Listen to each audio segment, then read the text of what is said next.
Hello అండి, నమస్తే. I'm doctor Usha from fertility centre, LB Nagar branch. ఈరోజు నేను మీతో ఐవీఎఫ్ ప్రాసెస్ గురించి ఎక్స్ప్లెయిన్ చేస్తాను. సో ఐవీఎఫ్ ప్రాసెస్ అంటే ఇన్ విట్రో ఫర్టిలైజేషన్.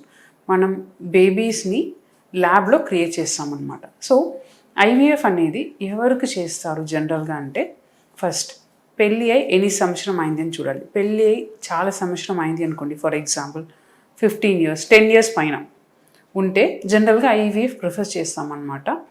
ఎందుకంటే వాళ్ళు ఖచ్చితంగా 10 years పిల్లలు పుట్టకపోతే there is some problem, major problem ఉండడానికి ఛాన్సెస్ ఉంది. సో వాళ్ళకి డైరెక్ట్ హయ్యర్ సక్సెస్ రేట్ ఉన్న పద్ధతిని ప్రిఫర్ చేస్తామన్నమాట. ఫస్ట్.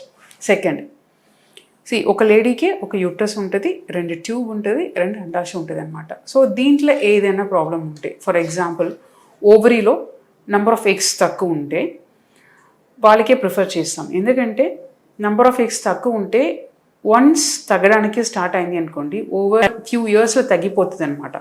బట్ ఎగ్స్ తక్కువ ఉన్నప్పుడు మనం ముందే కనబట్టి ట్రీట్మెంట్ ఇచ్చి మనం ప్రెగ్నెన్సీ ఇచ్చామనుకోండి, వాళ్ళు జెనెటికలీ మదర్, వాళ్ళ ఎగ్ ద్వారానే వాళ్ళకి బేబీ రావడానికి ఛాన్సెస్ ఉంది. సో ఎగ్స్ తక్కువ ఉన్న వాళ్ళకి. అండ్ దెన్ పీసీఓఎస్ అంటే ఓవరీలో ఎగ్స్ అనేది ఎక్కువ ఉంటుంది అనమాట. సో పీసీఓఎస్కి జనరల్గా డైరెక్ట్గా ఐవీఎఫ్ వెళ్ళము. ఫస్ట్ చిన్న పద్ధతి నుంచి స్టార్ట్ చేసి అప్పుడు కూడా వాళ్ళకి ప్రెగ్నెన్సీ రాకపోతే ఊజెట్ క్వాలిటీలో ఇష్యూ ఉండడానికి ఛాన్సెస్ ఉంటుంది. సో వాళ్ళకి ఐవీఎఫ్ చేస్తేనే ఒక క్లారిటీ వస్తుంది అనమాట. సో ఊజెట్లో ప్రాబ్లం ఉందా లేదా అనేది చూడడానికి. సో పీసీఓఎస్ ఉంటే కూడా మనం ఐవీఎఫ్ చేయాలి. అండ్ దెన్ ట్యూబల్ ప్రాబ్లం ఉంటే, ట్యూబుల్ అంటే యూజువల్గా బేబీ అనేది ఎగ్ అనేది ఓవరీ నుంచి పికప్ అయిపోయిన తర్వాత ఆ బేబీ అనేది ట్యూబ్లోనే ఫామ్ అవుతుంది అనమాట. ట్యూబ్లో ఫామ్ అయ్యి దాని తర్వాత గర్భసంచి దగ్గర పోతుంది.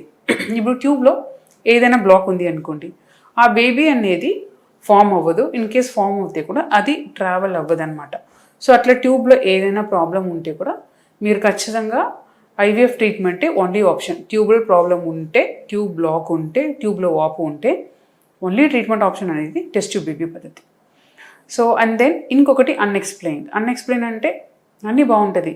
ఫీమేల్లో గర్భసంచి బాగుంటుంది, ఎగ్స్ బాగుంటుంది, ఓవరీ బాగుంటుంది, ట్యూబ్స్ కూడా ఓపెన్ ఉండొచ్చు. అండ్ దెన్ మేల్ పార్ట్నర్లో సెమెన్ అనాలిసిస్ నార్మల్ ఉండొచ్చు. స్టిల్ ప్రెగ్నెన్సీ రాకపోతే దాన్ని అన్ఎక్స్ప్లెయిన్ ఇన్ఫర్టిలిటీ అంటాం. సో అన్ఎక్స్ప్లెయిన్ ఇన్ఫర్టిలిటీకి కూడా స్టెప్ బై స్టెప్ వెళ్ళి the final step is IVF అనమాట. సో ఇదే కొన్ని ఇండికేషన్స్ ఐవీఎఫ్కి. అండ్ దెన్ ఐవీఎఫ్ ప్రాసెస్లో యూజువల్గా ఫీమేల్ పార్ట్నర్ డేట్ వచ్చిన సెకండ్ డే వచ్చాక స్కాన్ చేసుకొని బ్లడ్ టెస్ట్ కూడా చేసుకొని అన్నీ బాగుంటే వాళ్ళకి యూజువల్గా ఒక 10 days అన్ని ఇంజెక్షన్స్ ఉంటాయి. ఆ 10 days ఇంజెక్షన్ ఇచ్చిన తర్వాత మీ ఓవరీ నుంచి ఎగ్స్ అనేది తీస్తామన్నమాట. తీసేసి మైక్రోస్కోపీ కింద చూస్తాము క్వాలిటీ ఎలా ఉంది, ఎగ్స్ బాగున్నాయి అనేది చూస్తాము. దాని తర్వాత ఎగ్స్ తీసిన రోజే హస్బెండ్ స్పోమ్తో కలిపి బేబీ అనేది రెడీ చేస్తామన్నమాట. యూజువల్గా మేము Day 5 బేబీస్ని రెడీ చేస్తాము. ఆ రెడీ అయిన బేబీస్ని ఆ మంత్ గ్యాప్ ఇచ్చి దాని నెక్స్ట్ మంత్ డేట్ వచ్చిన సెకండ్ డే నుంచి ట్రీట్మెంట్ స్టార్ట్ చేసుకుని గర్భసంచి లోపల మంచిగా పొర వచ్చిన తర్వాత ఈ రెడీ అయిన బేబీస్ని గర్భసంచి లోపల పెడతామన్నమాట. సో అది ఎంబ్రియో ట్రాన్స్ఫర్ ప్రొసీజర్ అంటారు. ఎంబ్రియో ట్రాన్స్ఫర్ ప్రొసీజర్కి అనస్థిషియా అవసరం ఉండదు. జస్ట్ పేషెంట్ కాన్షియస్గా ఉన్నప్పుడే జస్ట్ 5 minutes ప్రొసీజర్ అనమాట. ఐవీఎఫ్ ల్యాబ్లో చేస్తామన్నమాట.